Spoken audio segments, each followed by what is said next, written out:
The first set in 30 minutes, and both have now pocketed a set. Both FEU with the first set, and LaSalle coming back big in the second set. DLSU still consistent on their services. More variation in terms of their attacks, and Coach George mentioned it a while ago that the first ball of FEU has been their constant problem in that second set. Not being able to execute, not being able to give Cayuna that first ball well. She's unable to distribute it in that second set. In the first set, they were able to do it, but not in the second set. Carandang really making a statement towards the end of that second set. Ginoo also consistent for FEU. Boom. A lot of things went well for DLSU. Jolina De La Cruz started her game with her service aces once again. And with her attacks, just like May Luna, they make those split-second decisions that really aid them in getting more attacks on the scoreboard. Total different result, total opposite result from the first set. Now, DLSU is up in attacks and up in blocks. FEU naman ang nagkulang sa atake at sa blocking. They're 0 as compared to the 0 blocks of DLSU in the first set. 3 service aces. It seemed like there were more because, as you know, Michelle, sometimes even if it's not counted as an ace, the first serve, pag pinahirapan mo yung first ball at binigay sa'yo ng chance ball. So no, it's not a service ace, but you might get a point from it. So it's still kind of credited to that loaded serve, ano? Because pagbalik sa'yo, we call it a free ball, diba? And you always say that when it's a free ball, you have to score a point. In basketball, it's like a free throw. So you have to be able to get that gift ball and convert that into a point. And it all starts with a serve. A good serve is your first line of attack. De La Cruz, the rookie, with 12 points, leads all scorers. Ginoo, 8. Carandang doing very well with 6. And it looks like Coach George Pascual might use St. Domingo in this third set. But we'll wait till that happens. Kyle Negrito will start the third set, Michelle, as the setter for FEU right now. 1-0 for LaSalle. Coach George naman ang nagpalit ng starting 6, Kyle Negrito for Jel Cayuna. And on the side of DLSU, they are starting with their second set, first 6, with May Luna and Tin Tianzon up in front. Correct myself, Ginoo has 9 points, not 8. Nobody in double figures yet. For De La Salle, Malabanan, you saw, has 5 points for herself. And Luna, who mishits that one. Oh no! Anong tawag? Check ball ba or may tumama sa net? Because that point will go to LaSalle. Check. Check ball. Kyle Negrito admitting that it touched her hands. And the fingers. The fingertips, you know, sometimes it doesn't change or deflect the direction of the ball. But our first referee, andun talaga siya. That's a clean attack by Jerry Malabanan, her 6th point of the match. As we check in with Ayana Perlas.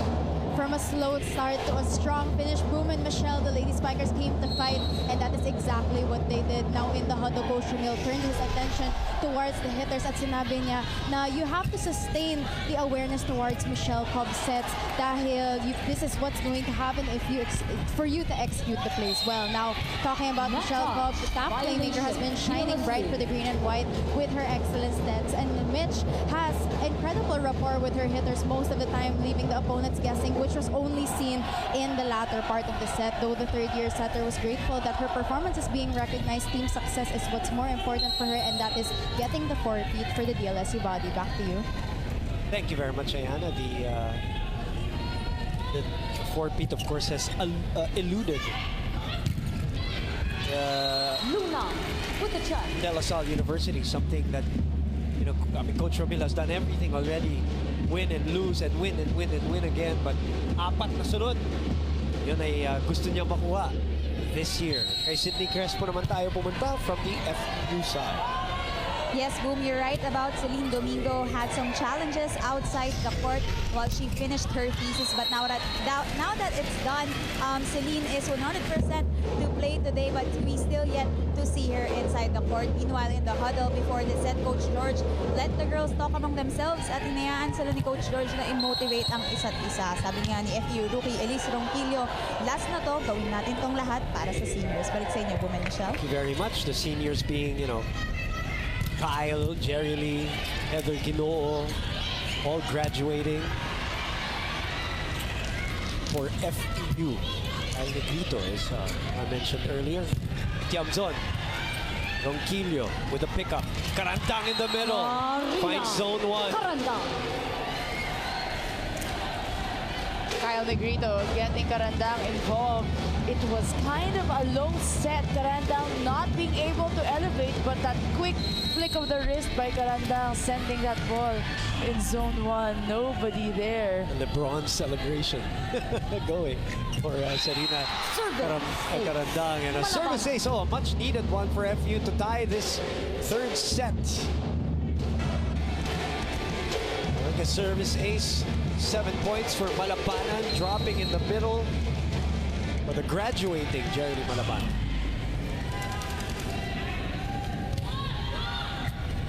Go back to Saga. The tip from Ogunsanya. Ganda ng habol ni Duremdes. But it's in the hands now of the white and green. And it is De La Cruz who continues to pound the pavement here for LaSalle. Great set there by Saga. Her one foot was up because she knew that she was gonna step on that line. Great decision there, sending it to De La Cruz with only one blocker up on the net. 5-4.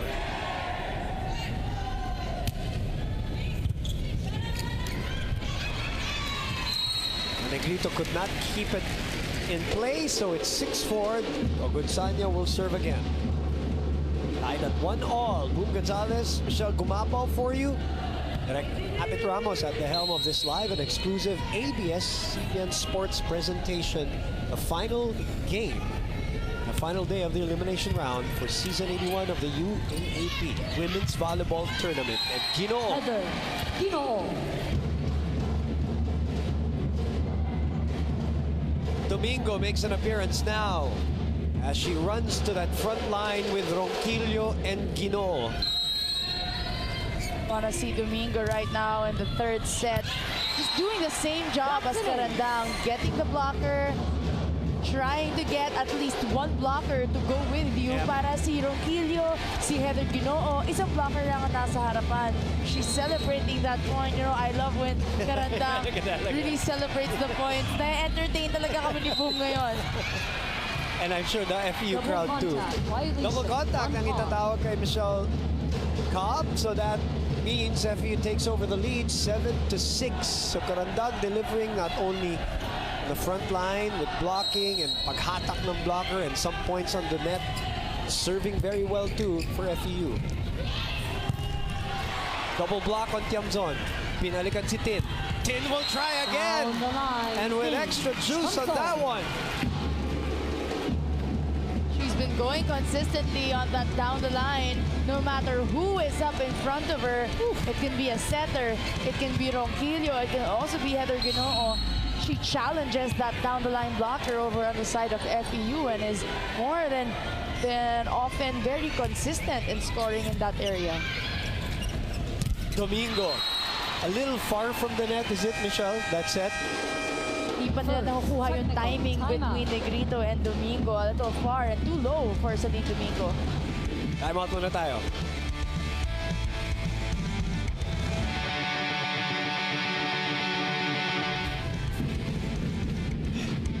Magbabalik po ang inyong coverage ng UAAP Women's Volleyball Tournament. Paalala po namin sa inyo, pag natalo po ang LaSalle today, we have a playoff that will happen on Wednesday against UST.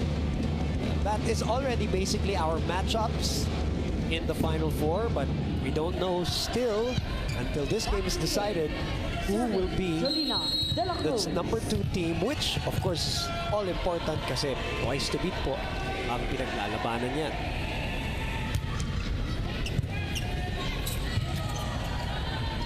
Ginoo will send it over.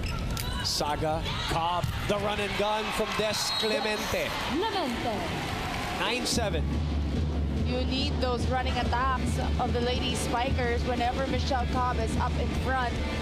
Des Clemente really improving in that running attack since she started here with DLSU, and dun talaga siya nasanay. Aduki Agonsanya has been on that area consistently in the past years, but Clemente really looking to contribute also in that department. I also noticed, I watched her in the NCAA, and I'm sure you've seen her also, Michelle. She has become, in the mid, like this second round, maybe mid first round, second round, she has become less mechanical than she was in the NCAA at saka the first few games for LaSalle, na parang, you know, and I'm sure nerves had a lot to do with it, and trying to please and trying to follow Coach Ramil. But as you know very well, Coach Ramil always works on these things individually in practices. She has become a better player, blocking, approaching, and with the running attack. Right now, this rally is going, and Tiamzon finishes it by checking it off the blockers. Duremdes doing a great job on defense, getting all those balls. DLSU as well, boom. Doing well on defense in today's game versus FEU. It's those attacks that matter. FEU not being able to convert their defenses into a score for them. Villarreal comes back for Sed Domingo. Quick exposure for Sed. You will need to stay in shape and be as sharp as you can come the Final Four when they go up against Ateneo. And speaking of sharp, the serving of LaSalle has been razor sharp. Gives him another free point there. Look at the movement of that ball going left and right.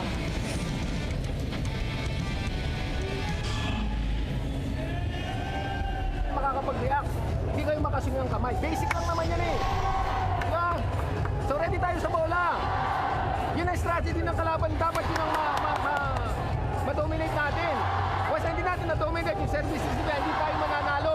Yun lang ang pinapanalo nila. Doon tayo ang maraming error. Maliwanag? Lahat kayo.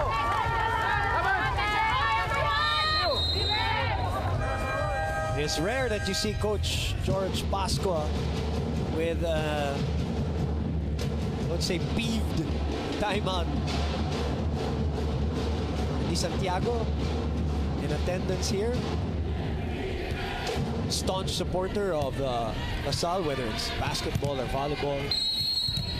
His team is ahead 11-8. Coach George Pascua very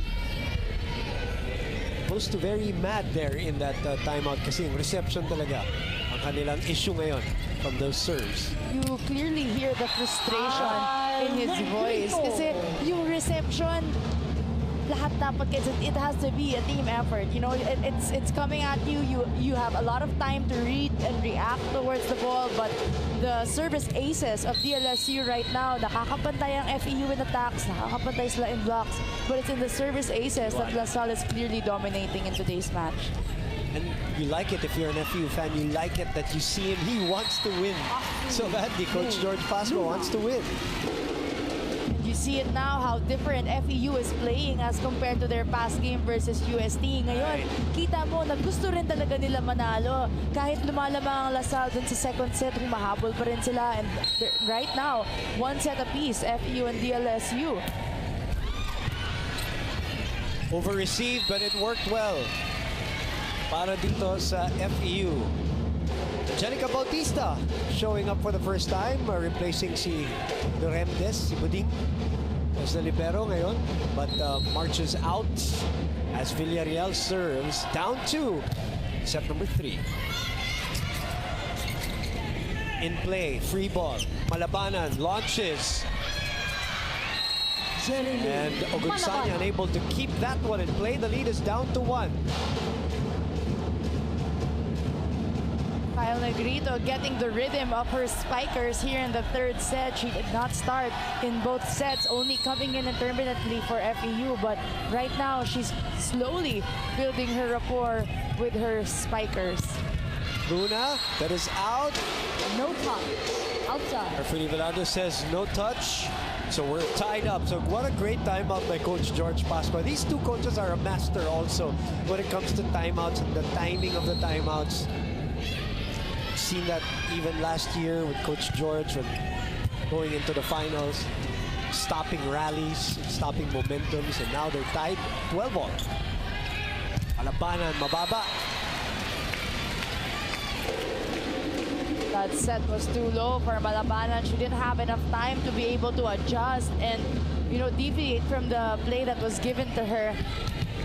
Siya pa naman kailangan niya yung kanyang yung approach kailangan tama. There are some attackers sometimes kahit hindi tama yung approach, they can do it. Ito yung gantong hop perfect para kay Malabanan. Yung kailangan niya talagang daanan yung rhythm ng approach niya. And she's tall as well, Boom, so you need to give her a chance to elevate and get up higher than the blockers. You have to also credit that Carandang is now up in front, so nakakakuha siya ng isang blocker, but Negrito always has to remember that you need to give your spikers a chance to jump. Right. And use that vertical leap to be able to make it easier to score a point. Oh, what a reaction by Malabanan. Sending it over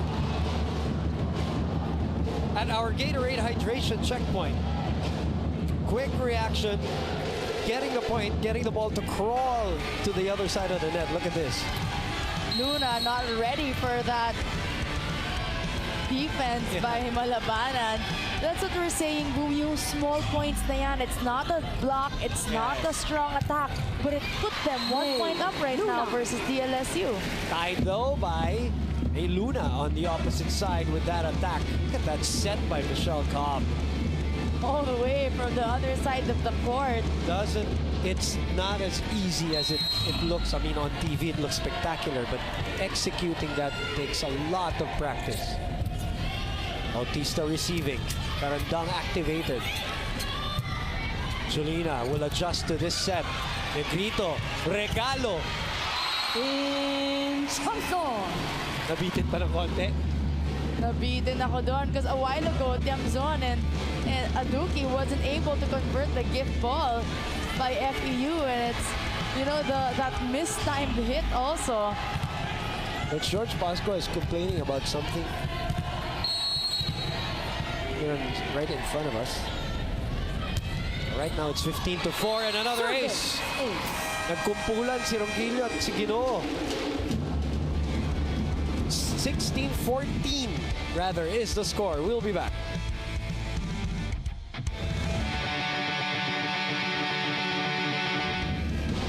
Noel Alba from the UE. Red Warriors, the mom of Mars Alba, who has not seen action today so far for De La Salle University. Alternate setter for Mitch Cobb. Right now, the lead is 16-14. Third set, rather. Asal with the lead and Luna with the serve. Bautista setting it up for Ginoo. Ooh, she was way underneath there. She actually really mishit the ball in such a way that she actually hurt her finger.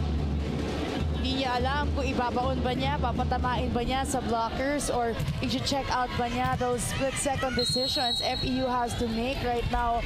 3 points down, kailangan nilang kapitan yung lamang na yan. Reverse set. It's a good set by Negrito and a good save by La Salle. De La Cruz sends it over. Ronquillo. Off speed for her. De La Cruz will twist her way again through this one. Negrito nag-ahabol ng bola. Malabanan against two blockers. Good reaction by FEU, but they couldn't keep it in play. Good coverage there, but the block of DLSU slowly coming back. It started in the second set, carrying over here in the third set. It was a good coverage by Carandang, almost enough to keep that ball alive. This is the biggest lead in this set. 18-14 at a crucial time too. Naiiwanan ng FEU dito. Negrito. There's communication between her and Malabanan. De La Cruz flies. Bautista digs it up. And Ronquillo gives them a chance ball.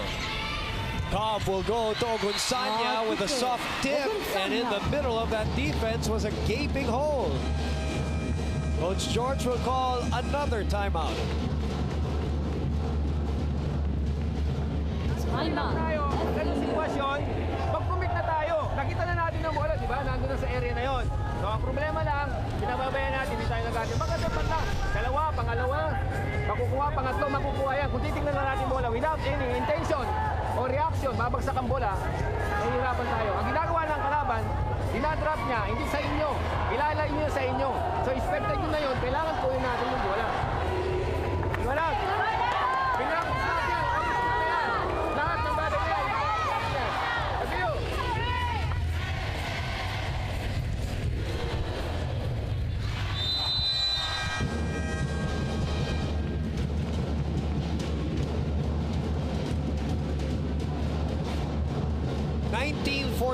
Crucial moment here for this LaSalle FEU third set. LaSalle looking to pocket 2 sets to be a set away from getting the twice to beat. Able to save that. Chance ball here. Ronquillo digs. Negrito napaluhod. Ginoo blocked. Negrito balik kay Heather. Heather unable to finish.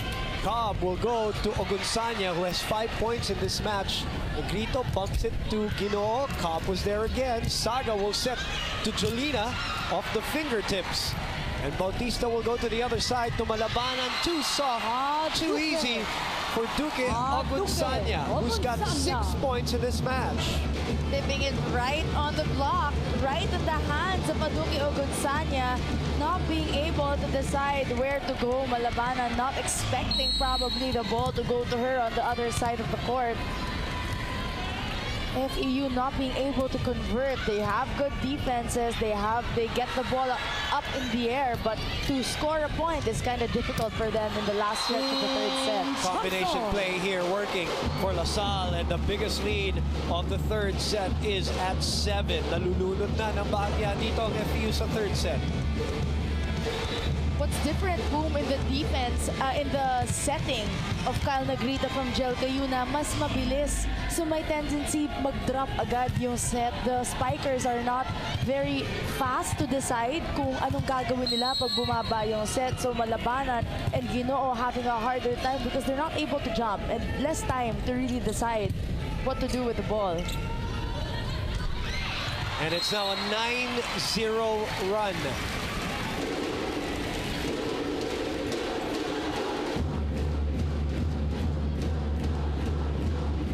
Another miscommunication there on the offense and the setting of FEU. Kind of a lot here in the third set for them. From being down 1, they're up 8. Make that 9 after that miss-hit. Outside.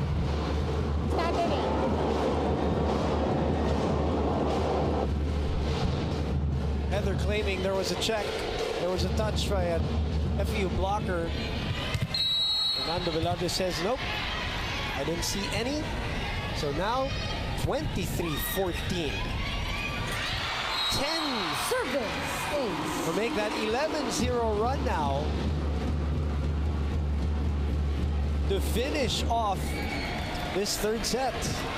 Wow, what a turn of events. The Lady Spikers now From at set 13-14, point. FEU has been scoreless for a long time. It's that serving that's been lethal. Set point. Ginoo keeps it alive. Jolina with the left hand. Negrito goes high and open to Ginoo. Saga to Tiamzon, cross court. Buding was there. Another one to Heather. Save another set point. That's the second set point save. Coach George wasn't too happy about that development though. We'd see the reactions right in front of us, Michelle. Off cam, but we see it right almost beside us here. It's still a point for FEU. Probably he's saying that his offense is also predictable right now. Basang-basa na ng DLSU ang nangyayari sa offense ng FEU. Combination play. Saga with a pancake. Play still alive. Negrito goes to Carandang. We haven't heard from her in a while. Cobb reverses to Jolina. Buding. Negrito's dive keeps that ball alive. But it goes through courtesy of Duque Ogunsanya. 25-15. LaSalle finishes off FEU in this third set with a 12-1 run. On the back end of that was that Ogunsanya point. You're watching the UAAP on SNA.